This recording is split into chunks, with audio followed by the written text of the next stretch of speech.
Nataka kuzungumzia mambo ambayo yanaendelea katika taifa letu la Kenya na machipishana ambayo viongozi wanaenda kuhusiana.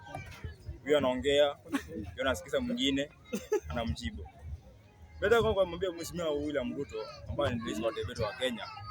Mheshimiwa William Ruto, shame on you. Wewe ni baba wa taifa. Hufai kurusha makombora kama haya, hufai kuzungumza mambo kama yale katika taifa letu la Kenya. Wewe ni baba wa taifa. Wewe ndio mfano wa taifa. Ukirusha mambo kama yale, sisi wa Kenya ama sisi raia, tuzungumze yapi? Tuongee mambo kama gani? So kama wewe baba wa taifa, uko unazungumza mambo kama yale. Kama kulikuwa na mambo ambayo hayakuwa yamekufurahisha, uko unatoa kwa mkono. Kwani Faruku Kibeti anafanya kazi gani State House? Sudi anafanya kazi gani? Hiyo ni kazi yako ya mambo wako na kina Sudi wanafaa kushughulikia. Kama kuna jambo ambalo lilikuwasa kwa kama rais, uko unafaa kufanya nini kuhusu makombo kama yale? Mheshimiwa akashawa na ofisi, kashawa ni kama raia. Sio na kashawa kazi yako ni kufanya nini? Kazi yako ni kurekebisha wewe kama rais. So sisi kama watu wa TCP na sisi kama viongozi wa chama cha TCP tutaendelea kukusukuma, tutakwambia ukweli.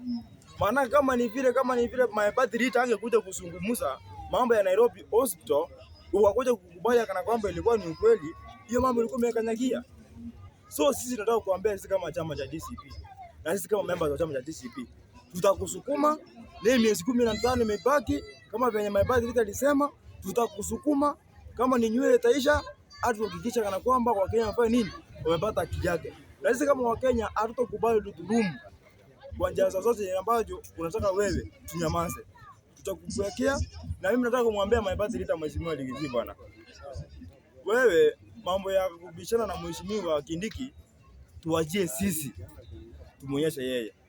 Kindiki ni kitu kadogo sana bwana. Kindiki si mtu unafaa kubishana yeye.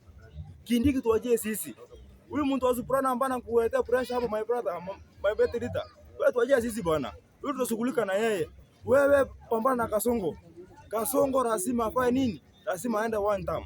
Na sisi kama sisi watu wa TCP tunataka kuhakikisha ya kwamba mambo ambayo yanaendelea katika chama chetu cha TCP yatakuwa mambo ambayo yafanye nini?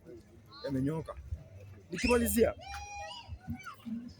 juzi tumesikia watu wa serikali tunatoa uoga sana hapa na pale kana kwamba Marara hoi amekuja kwetu, hoi Marara ametoka chama. Bwana nani aliwaambia Marara anatoka chama cha DCP? Marara aje chama cha DCP, chama ambayo ameunda aje nyumba yake, afuate nyumba ambayo imevunjika. William Ruto, shida ambayo unachetea wewe mwenyewe unachetea shida. Kumbuka viongozi ambao wanakutukana leo hii na kina Gachagua ni wale watu ambao walikuwa nyuma yako kwa support. Wale watu wote ambao walikutetea wewe ukapata serikali 2022. Wewe ndio hao ndio umefurusa nje na ndio wanaenda kukukula. So mimi kitu nakwambia Mheshimiwa Rais, ulifanya makosa kubwa sana.